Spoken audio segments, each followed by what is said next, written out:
And okay, I'll let folks in.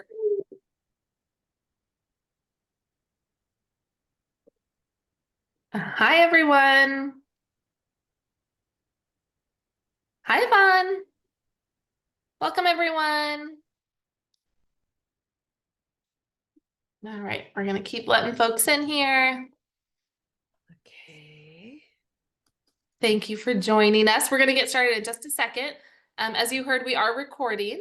Just so you're aware. And then if you haven't updated your name, please, add your name. And if you want to add your class here, that's always nice to see too, to the name on your little Zoom window.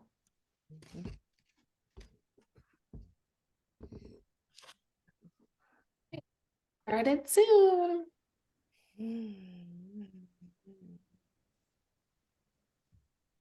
Right. Oh, another one. Okay, we'll just give it another few seconds. All right, yeah. Hi, Heather, nice to see you. And thank you for staying on mute and having your cameras on. We love to see your faces, so I appreciate you having your cameras on. Stephanie is going to have some slides to share, so you're welcome to turn your camera off at that point if you want to, and then we'll have a little Q&A at the end, and then you can turn your cameras back on. Hi, Gretchen. All right, let's get started. Oh, we keep having more people coming in. I'm Nicole Adams, Associate Vice President for Advancement, primarily working with Mills alums, all of you, and supporting the campus community and all of the great programs across campus. And I'm really excited today to have Stephanie Hanor, the director of the Mills College Art Museum, join us for this presentation. We are starting to celebrate the museum's centennial, which is really exciting. We'll give a little plug for an event later on in the presentation, but you'll see little mentions of it throughout the quarterly this year and in other ways. We thought we'd kind of kick off things too with an event like this, where you can hear more about the history of the museum and its 100 years on campus. So thank you again for staying muted. We will do a Q&A at the end. So please, at any time, feel free to put your question in the chat, and then we'll pull from those to do the Q&A later on. And what else? We'll have some links to share with you too throughout the presentation. And I think we're ready to get started. Stephanie, I'm going to hand it off to you. Awesome. Nicole, thank you so much for that introduction. It's so nice to see all of you. Hey, Pamela, I have to give you a special shout out. Hey there, Dr. Hanor. Yeah, it's nice to see you. It's nice to see you too. We're very excited about what's going to happen on campus. I'm so happy to hear that. Yeah. Congratulations. Yeah, thank you all for joining us. As Nicole said, it's this Art Museum Centennial year. And I'm really excited to share a little bit about the museum's long and illustrious history. We're going to talk a little bit about exhibitions, the growth of our collection, ways that we've championed artists, and how we're engaging students, and how we're continuing to do that as we think about the next 100 years of the Art Museum, right? So I'm going to go ahead and share my screen with you. Great. So here we are, 100 years of the Mills College Art Museum. I'm sure as all of you know, Mills College was founded in 1852, right? And moved to its current Oakland location in 1872.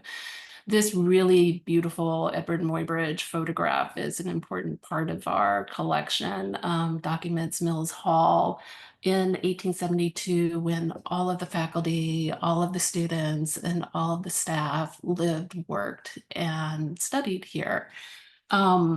By the end of the 19th century, the college had roughly 1,000 works of art and reproductions, which were displayed in the Sarah Sage Art Reference Library.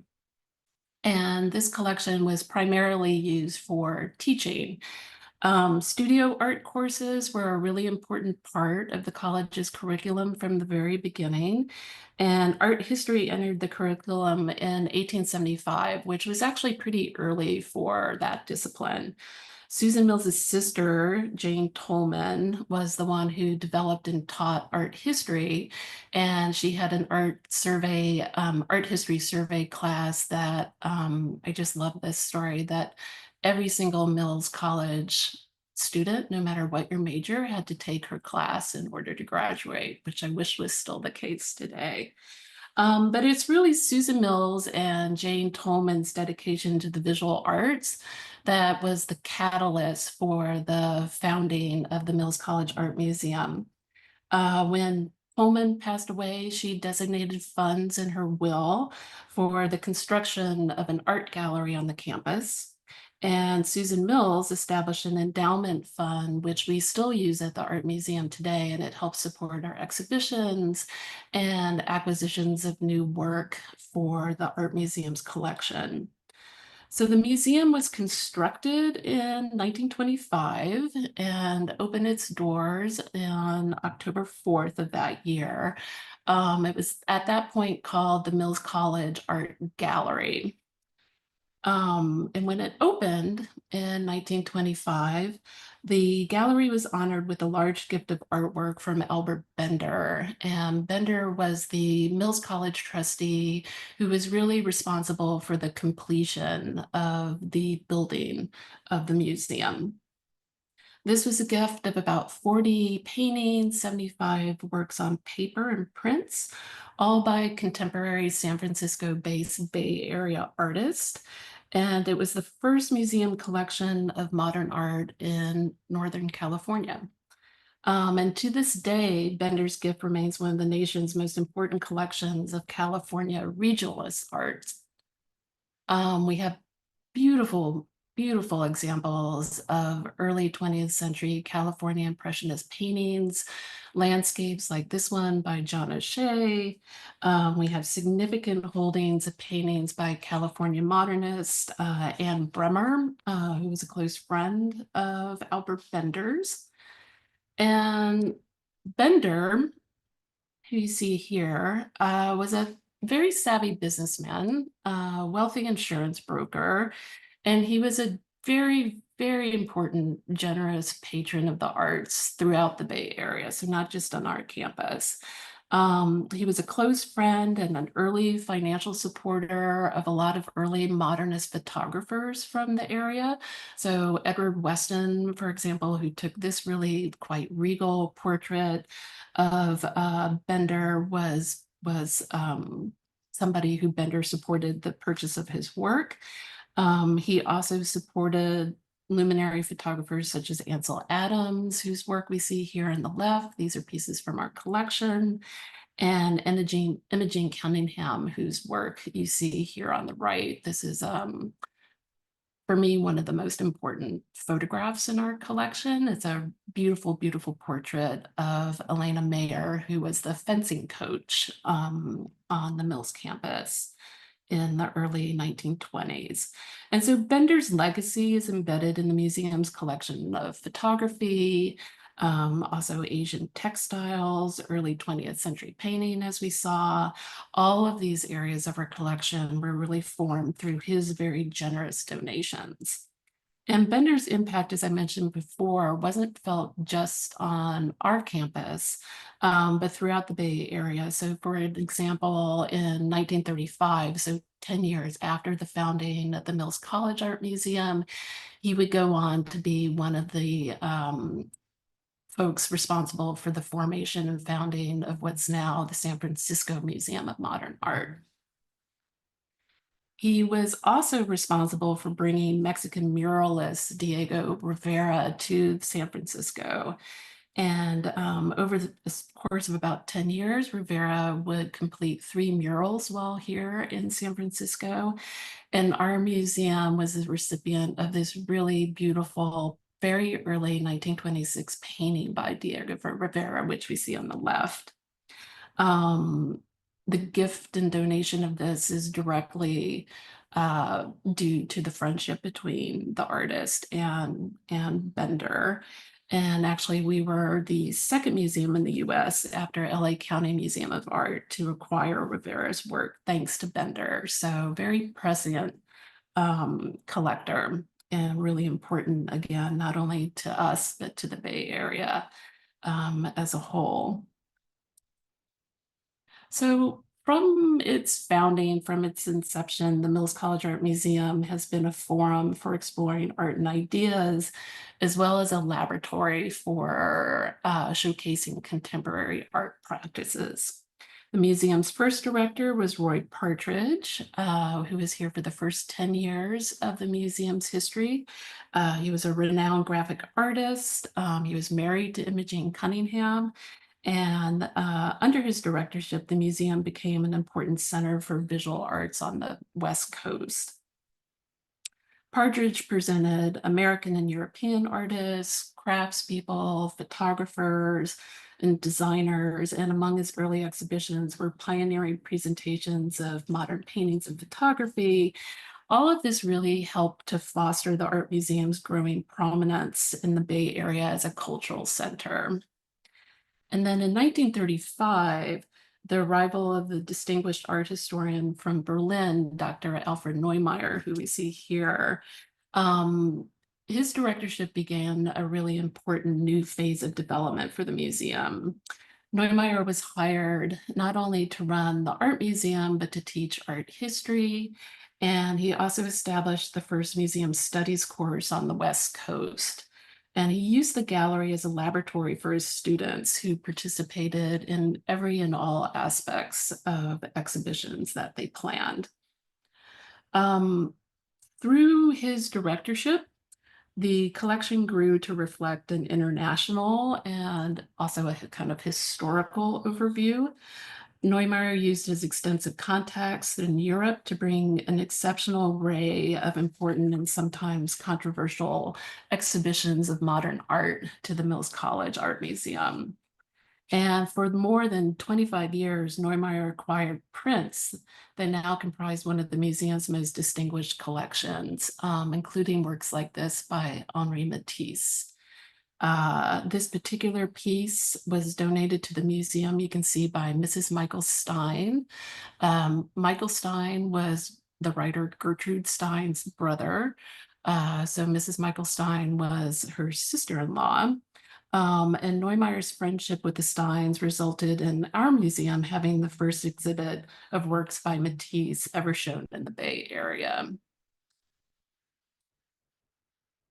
And through his relationships with European artists, Neumeier brought a wonderful collection of German expressionist prints into the collection, including important examples such as this really wonderful woodcut print by Ernst Kirchner from the early part of the 1900s.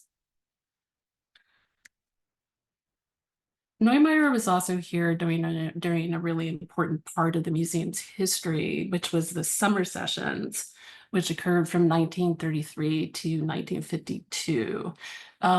This was a program that Mills College started, which brought important artists from Europe to campus to teach. If you were in Europe during World War II, if you had a teaching position and a contract to do that work, you were able to get a visa to be able to come to the US. So Neumeier picked an outstanding group of artists over this roughly 15-year period to come teach at Mills, have solo exhibitions at Mills, and also participate with other musicians and writers who were here as part of the summer sessions. So it was really a way that Mills College supported artists who were trying to escape the devastation of World War II. And what we see here is a portrait of Fernand Léger, extraordinarily important French Cubist artist. This portrait was taken in the Mills College Art Museum during the occasion of his solo exhibition here in 1941. And while on campus, he created this wonderful ink drawing on the right, which is part of our collection. It's called The Divers, and it was inspired by, apparently he really liked the swimming pool that was at the tea shop. And so this was inspired by Mills students swimming in the campus pool. It was a gift from the artist to the museum while he was here. And the piece serves as a study for a very important painting that's actually in the Museum of Modern Art's collection in New York.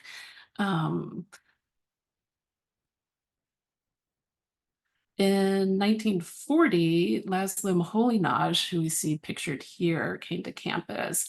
Moholy-Nagy was one of the founding faculty members of the original Bauhaus School of Design, Architecture, and Applied Arts in Germany.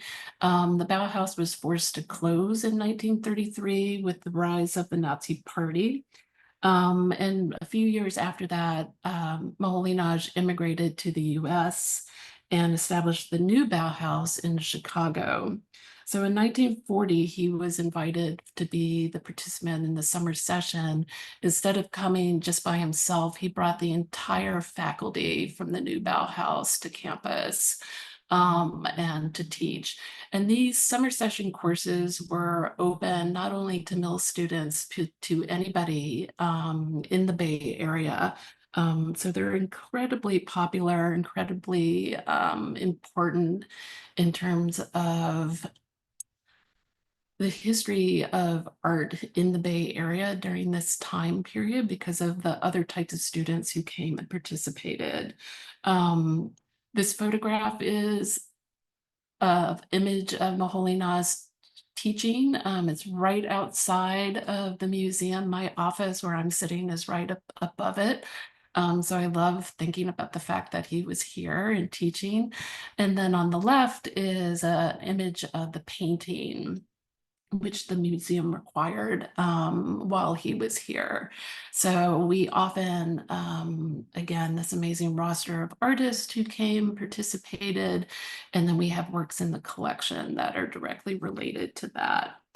The Visiting Artist Program has continued in different forms throughout the museum's history and has still remained a really important and ongoing part of the museum's mission.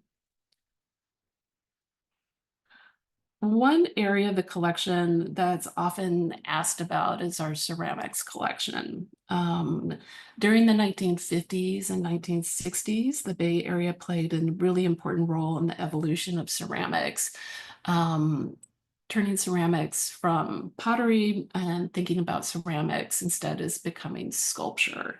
And Mills College was a key hub for experimentation and teaching ceramics.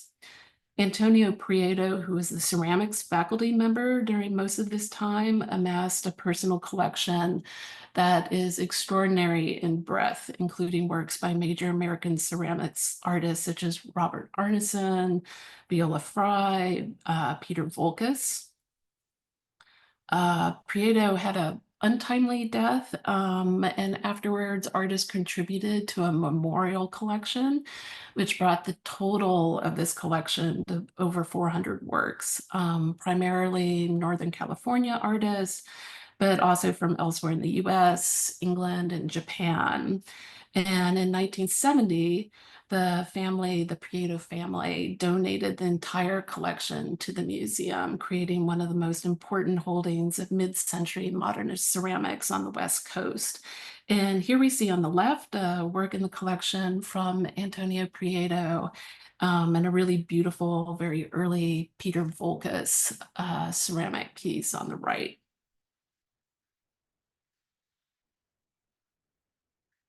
The museum's Asian textile collection continued to grow. I mentioned that Albert Bender was important in launching Asian textiles as an important part of our collection. And in 1953, the college and the museum received a donation of the distinguished Shujiro Nomura Fukusa collection, which was given when his granddaughter, Betty Nomura, attended Mills. I've never seen any actual written recording of this, but I've heard rumors and stories that the Fukusa collection was given in lieu of sorry, I'm blanking on the word, rather than paying tuition. The collection was gifted in lieu of tuition, but that might just be a rumor. But it is an amazing collection of works. Fukusa, which you see two examples here, are traditional embroidered Japanese gift covers that date back to the Edo period of Japan. So these are pieces that date back to the 1600s and 1700s, elaborately hand done gift covers that would have been embroidered for special events. And the Mills College Art Museum is home to the largest Fukusa collection outside of Japan, thanks to this gift that came in 1953. So the gallery was officially renamed the Mills College Art Museum in 1998 when Katie Crum was director. And this was to acknowledge the wide array of professional exhibitions and programs offered, and the museum's now importance as a collecting institution. Original objects of art have always been integral to teaching, and currently the Art Museum makes it possible for students to learn from a permanent collection that has grown to almost over 12,000 objects. We continue to acquire works. I'm going to show you two. This David Huffman print, which is a very recent acquisition. David Huffman, an important Bay Area, Berkeley-based artist. His work for the past 20 years has thought about the experience of Black America. And other recent acquisition, this piece by Craig Calderwood, who was one of our recent artists in residence. And if you have the pleasure of flying in or out of the SFO airport, Craig just completed a major mural project. That's a permanent piece in the airport now. So throughout our 100-year history, the museum has maintained a commitment to showcasing the work of living artists and hosting dynamic exhibitions with an emphasis really on commissioning artists to create new work. In 2013, we organized Hung Lu offerings, which featured large-scale installations by Chinese-born artist Hung Lu. I'm sure many of you are familiar with Hung and Hung's work. She taught here for over 25 years as our painting professor.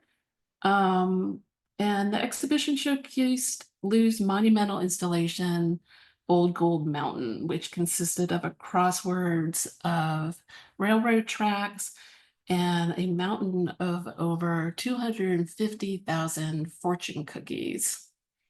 Lu's piece was really a monument to all of the Chinese laborers who had immigrated to California to be part of the building of the Transcontinental Railroad. She used fortune cookies, which were invented in San Francisco as a stand-in for gold nuggets. And the phrase Old Gold Mountain was the name that Chinese immigrants gave to San Francisco in the late part of the 19th century as a sign of hope and optimism for a better life. Another example of types of work that we've been doing, in 2018, we commissioned photographer Catherine Wagner to create the exhibition Archaeology in Reverse, which explored the usually unseen areas of the museum's building. Her photographs, such as this one, captured spaces that are typically out of view. This is actually what it looks like above our gallery. It's the elaborately engineered space that holds the entire gallery of the museum together. And this is the structure that supports the gallery's decorative skylight ceiling that you see in the space.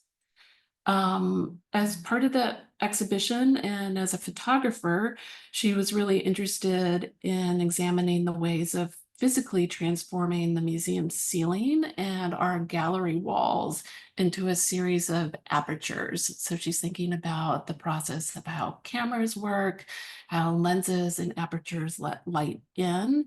And she opened up areas including loading dock doors that have been covered over with drywall, including periscopes that came down from the ceiling that were illuminated by natural light from above, that then reflected elements from the gallery ceiling down into the gallery itself. Our current exhibition, Keisha Lucas, Hidden Histories, features a commissioned installation by Keisha, who's a Bay Area photographer who's transformed the museum into a really stunning Victorian-inspired parlor featuring artist-created wallpaper and large-scale photographic portraits of botanical specimens found on the Oakland campus. So every image that is included in the wallpaper or presented as a framed photograph is a specimen that she collected and then used a large format scanner to create a photographic image of for the exhibition.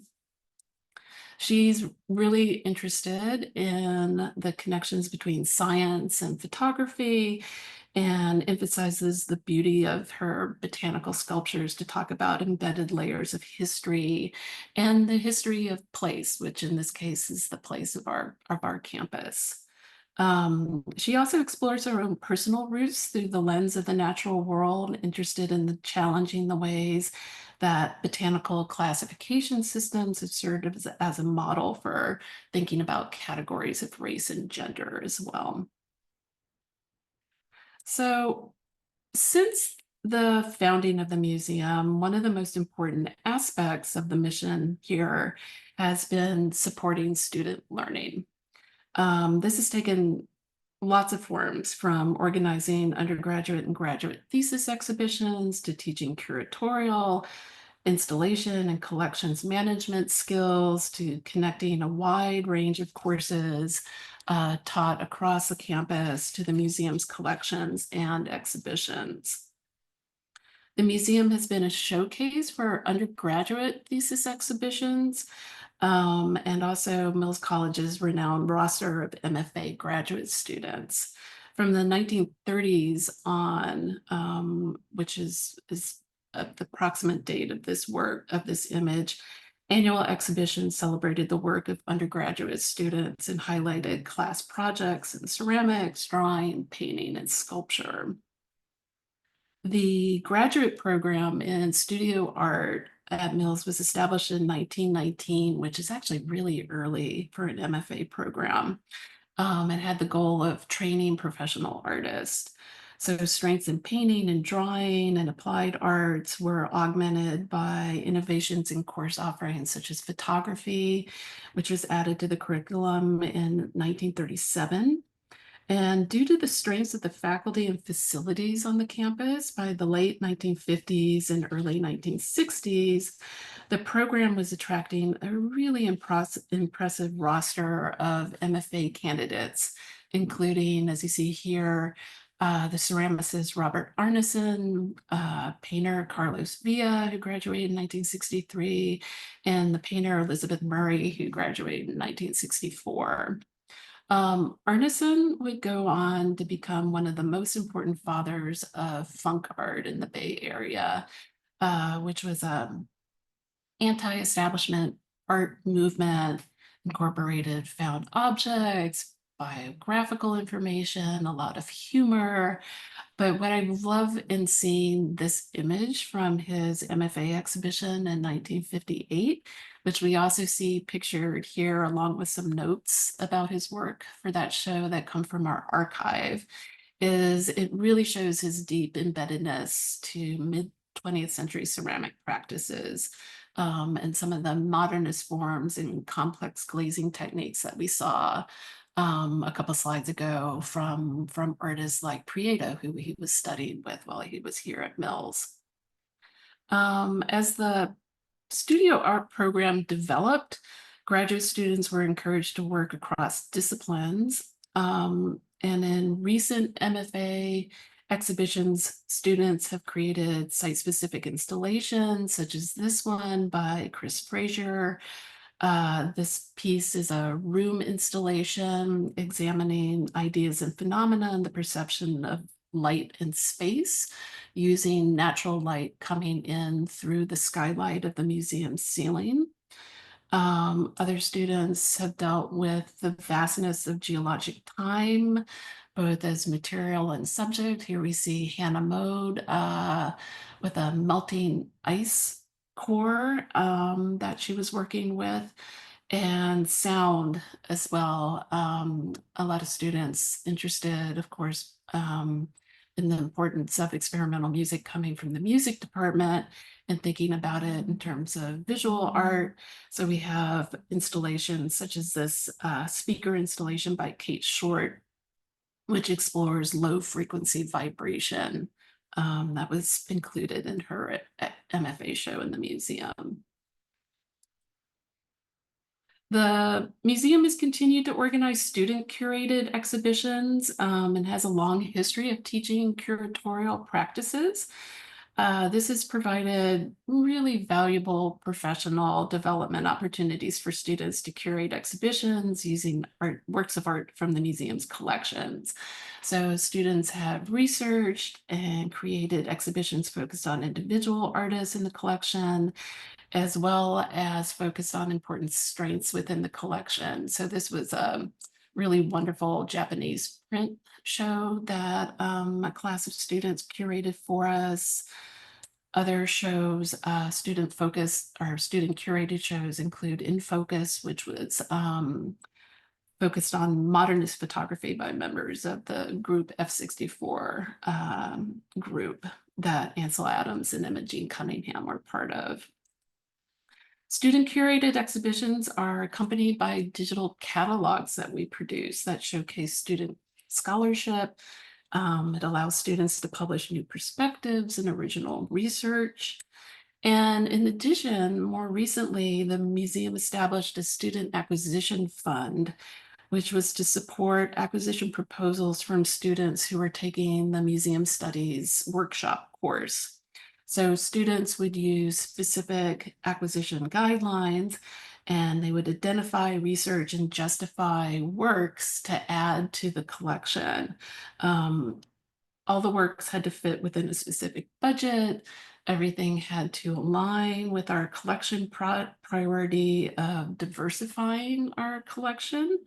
And students had to justify why they thought these would be good additions to our collection to an actual collections committee that was made up of faculty and museum staff. So we've added over 20 works of art that have been acquired to the collection through this process. And it's been a really rewarding project because it really allows students to understand both how museum collections are made and how curators can have agency and power in making decisions that form collections moving forward. One of the most valuable resources that the museum offers students are experiential learning opportunities. So student employees receive hands-on professional training in visitor services, in art handling, collection housing and cataloging, digitizing, everything from archiving to publicity. In 2012, the museum undertook a major collection digitizing initiative that resulted in the very first online searchable collection that you could find on our website. As part of that, the museum has now our first complete collections database, a full inventory, and every single object in the museum's collection was rehoused. Students have been integral to that work. They've been trained by staff, but they work on this project themselves, and the digitizing and the art handling is actually done by the students, which is fantastic. So they're learning, all the best practices for handling archiving as well as digitizing. This semester, we are thrilled to welcome our first co-op student to assist with collections management and research. Also working directly with artwork in our archives. So co-ops, if you're not familiar with them, is a 6-month full-time paid position that every undergraduate student at Northeastern completes. So this experiential learning model is something that we continue with part-time students, and we're thrilled to be able to continue it with our co-op students too. Student learning is also furthered through academic engagement with the museum's exhibitions and collections. So we do a lot of work to have academic partnerships to really explore issues that are being taught in classes, and using our exhibitions and our collections to engage students around those questions as well. So recent partnerships include working with the first year writing faculty. So we have over 800 freshmen on our campus right now.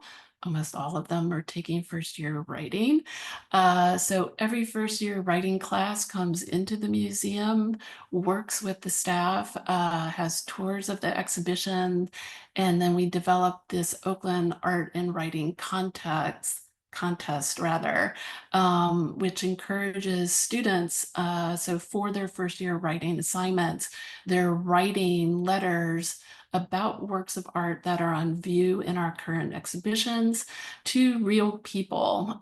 It's a really wonderful way to get students to do some deep looking, to think about art, not necessarily having to know anything about art history or the history of the art, but thinking about what it is that engages them with an image, a technique, an idea that might be encapsulated in a piece that's currently on view, and convey that to somebody very specific.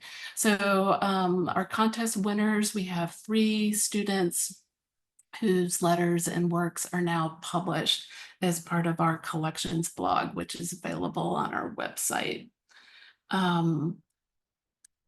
We have also been embracing technology as a new form of digital engagement, and also to increase accessibility to our exhibitions, public programs, and collections.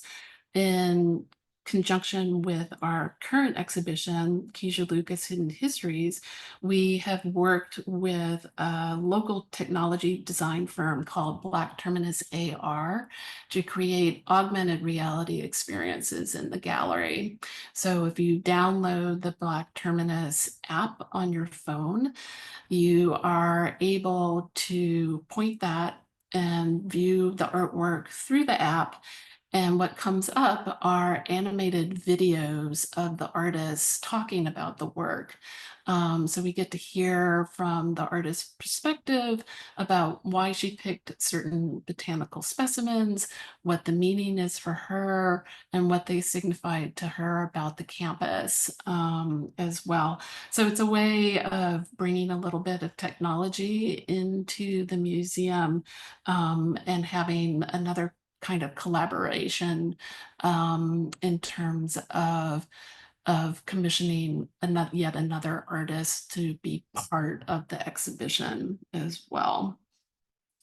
And in addition to that, just thinking about use of technology, I'm going to show you this little trailer while I talk. Since the pandemic, we have offered 3D tours of every exhibition at the Art Museum, which are all available on our website. So these, if you go to the website, you're able to enter the space and take a tour of every exhibition that we've done for the past 5 years. If you are a student on the Oakland or the Boston campus, you can also visit the XR labs that are available. And you can use this same technology and these same tours to actually have virtual reality tours of the museum's exhibitions wearing virtual reality headsets. So again, it's a way for us to provide access to our exhibitions for folks who aren't physically able to be in the space with us. Oops. We'll watch it one more time.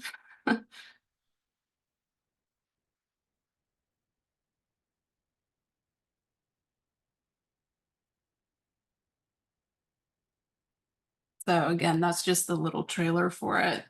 But at 100 years old, on our Centennial, the Mills College Art Museum remains committed to supporting artistic innovation and to continuing this extraordinary legacy of demonstrating advances in contemporary visual arts.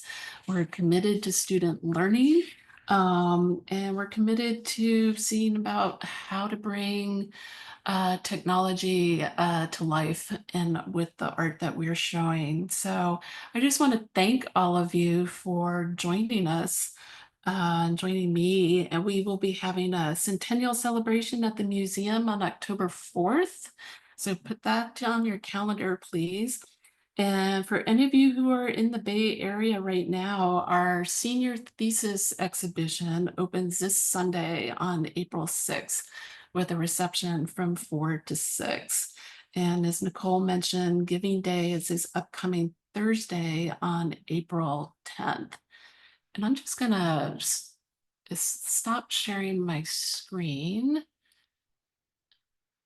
and see what questions have come up.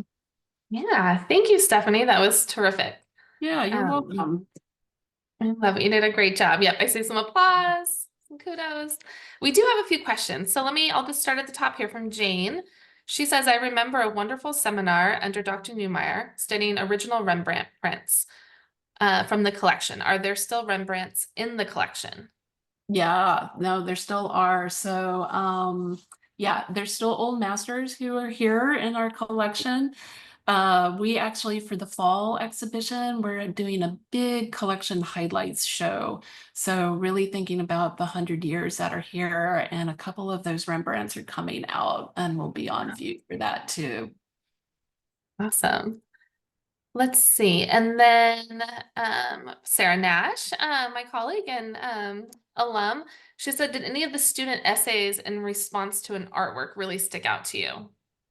You know, they're really amazing. They're so personal. I'm trying to think if there's one in particular that stood out. I mean, the one that I showed, the image of for Craig Calderwood.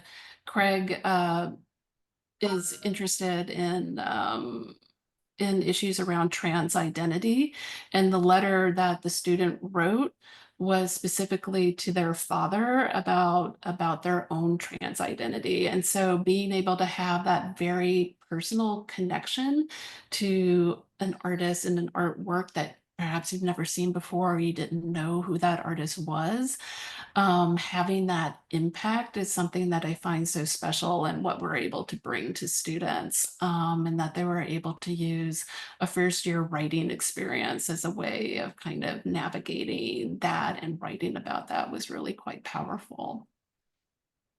So thank you.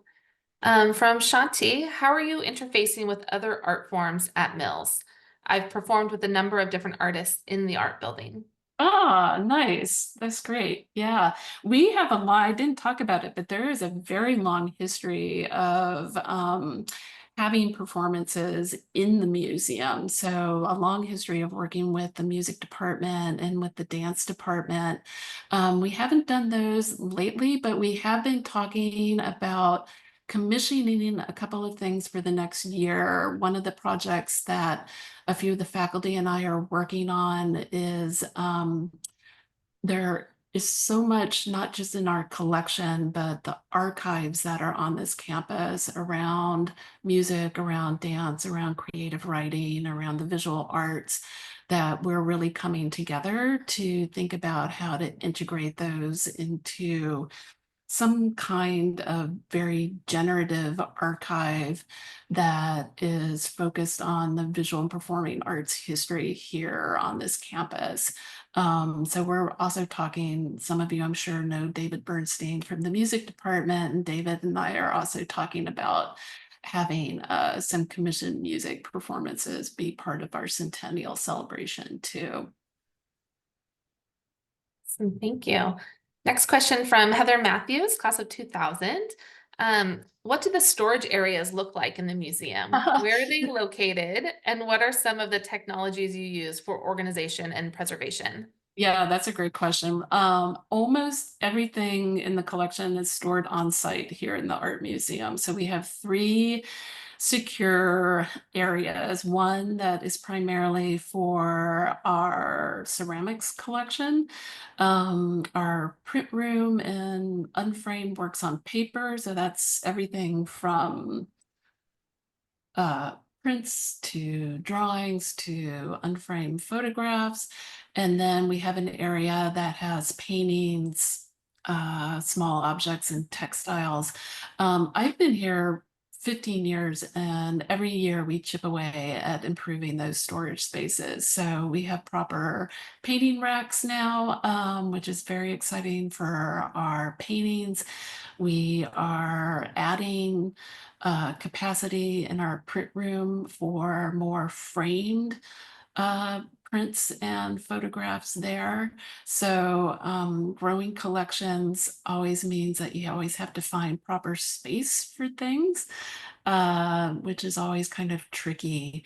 But we've been very lucky, both with Mills and honestly, now that we're part of Northeastern, there's been funding put into the museum to improve our collection storage spaces. So we have better security, which is also exciting. We have fairly new HVAC systems, which, you know, it's all the kind of boring details of those things, but it really makes a difference and it's really important. So it's really great to see those, they just get improved year after year after year. And as I said, the digitizing project was a huge one because we were really able to do some big improvements in how things are stored long term that have allowed us to have better access to them in the short term as well. Excellent. And I'll add to at Reunion for the last couple of years, and coming up this year, Stephanie's been offering some behind the scenes tours of the collection. So you can go in and see these storage spaces and kind of how things are organized. It's very limited because the spaces are small. So, you know, we can allow about 8 to 10 per visit. But if you're able to get into one of those tours, I think you'd really enjoy it. There's a question here about the Native American baskets from Libby Warner, class of 66. She says, I understand that Mills has a Native American basket collection. Is it in the museum? It is in the museum. So yes, so we have about 300 Native American artifacts that are here at the Art Museum. We're actually going through right now a big statewide, so some of you may be familiar with NAGPRA, which is the Native American Graves and Repatriation Act, which was established back in the 1991. The state of California has mandated just in the past couple of years that institutions that hold California tribal materials have to do kind of an extra little leg of notifying all California tribes of everything that you have. So we are in that process right now, which has been really fascinating. So we have about 100, 120 California Native American baskets in the collection. Quite beautiful, most northern tribal affiliations.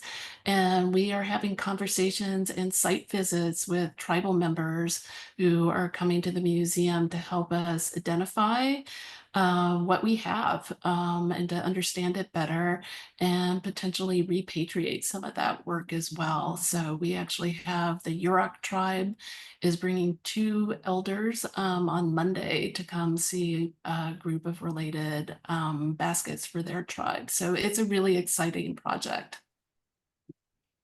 Thank you. Karen Rice, class of 86, asked, do you have any works by Jay DeFeo? We do have works by Jay DeFeo. Yeah. Jay DeFeo, as many of you know, taught at Mills. She was the painting professor in the 1980s. So the last 10 years of her life, she was here at Mills. We have 4 really wonderful Jay DeFeo pieces.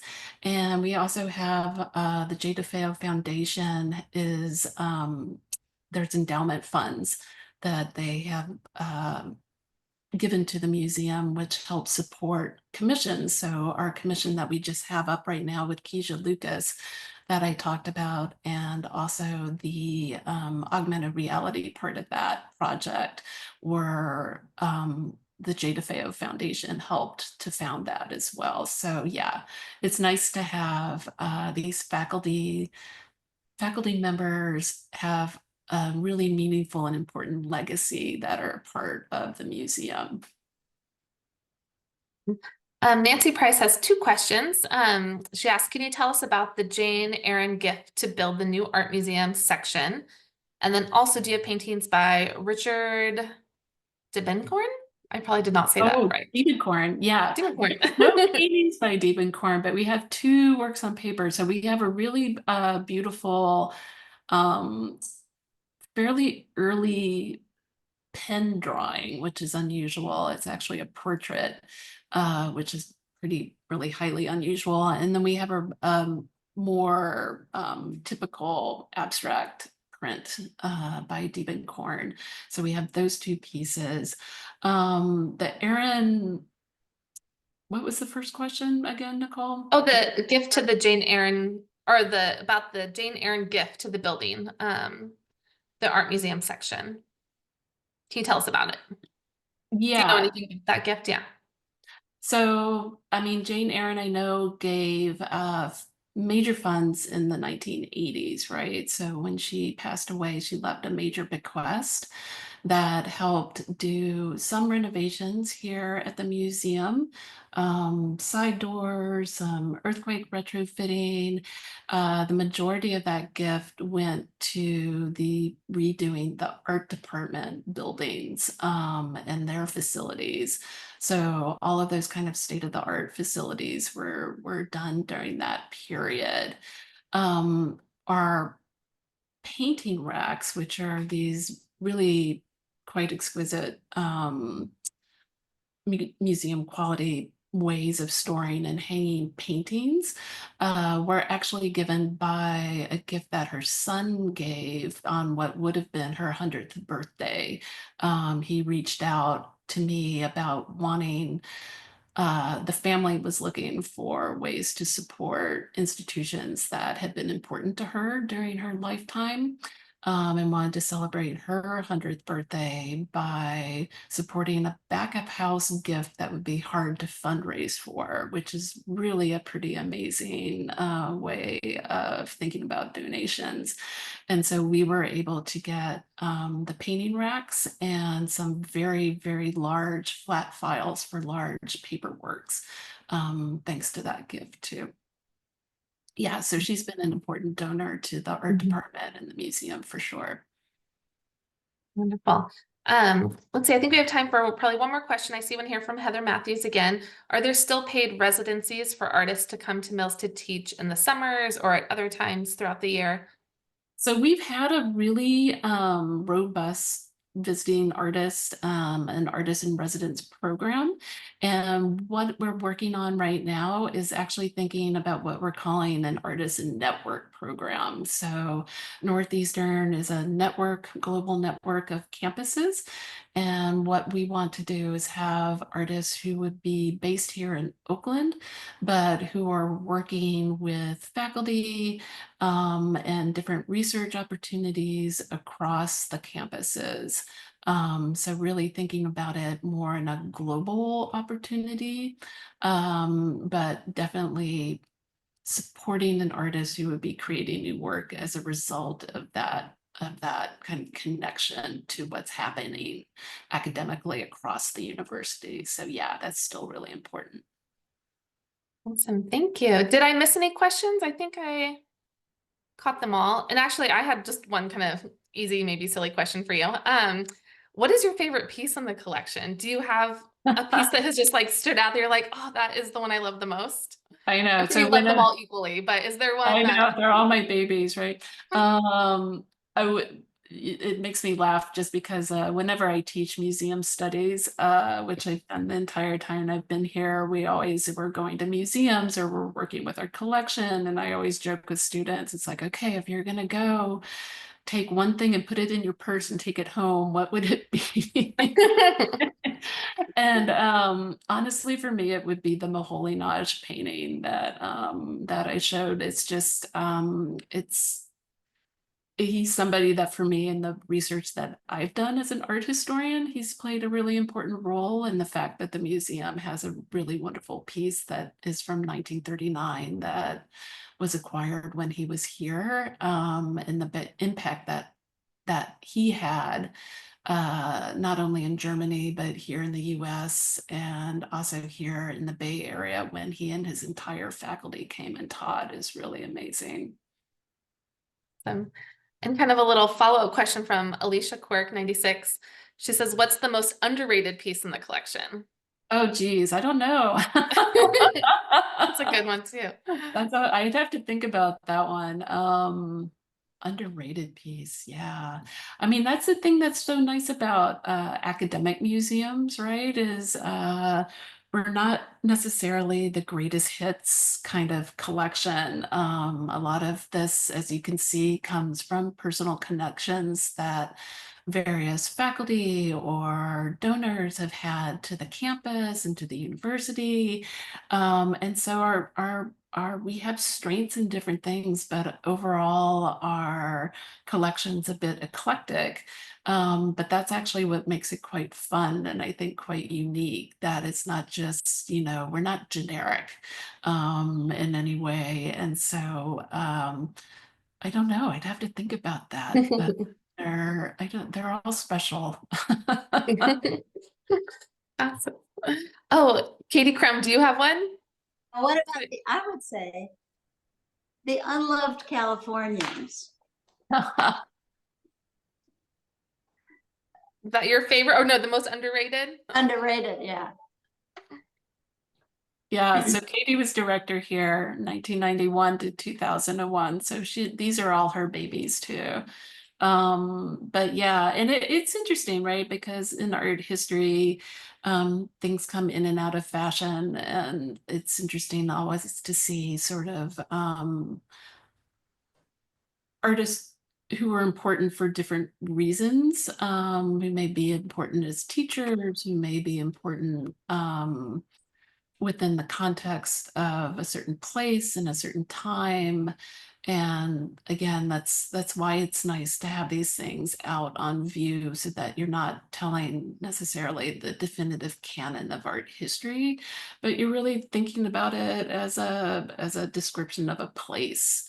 And our collection really describes this place in a really interesting and special way. Thank you, everyone. We're just getting close to 1 o'clock. So I just want to thank you all for joining us. Of course, I'm going to make a plug for Giving Day. It's coming up on April 10th. So you've probably seen a slew of emails from us about it. We've aligned our Giving Day with Northeastern's Giving Day, which happens in the spring. So please consider making a gift to the Art Museum during Giving Day. I'll put a link here in the chat. And you'll see a message from Stephanie next week with a link to this recording. So you can watch it again or share it with a friend. But the Mills College Art Museum Gift Fund is one of the funds that we're really trying to elevate this year. So Giving Day is all about participation. So make a gift that's meaningful to you. You can make a gift of $5 or more, and it really does go a long way to show Stephanie and folks across campus how much you support and care for the museum. And just know too, that fund is completely managed by Stephanie. So she gets to decide how to use it, how it will benefit the museum, the programs, the collection. So your donation is in really good hands too when you make a gift to the art museum. And just wanted to note too, there's other really good funds too out there on the page. So please explore them on the Mills College page or on the Oakland campus page. And Yvonne sent me a little message too. There's been some really good support from alums around other archive projects on campus. Many of you probably donated to the Center for Contemporary Music archive project. Similar work is going to happen around some of our dance archives. And as Stephanie mentioned, many of the other, artwork and collections, creative writing. There's a whole slew of really great stuff that we are digitizing and trying to create that archive for Mills Legacy. So thank you so much. And yeah, thank you again for joining us. Stephanie, thank you for taking the time. That was fabulous. And come see us on October 4th for the Centennial celebration. Hope to see you all there. Yeah. Bye, Thank you, everyone. everybody. Thank you. Bye-bye.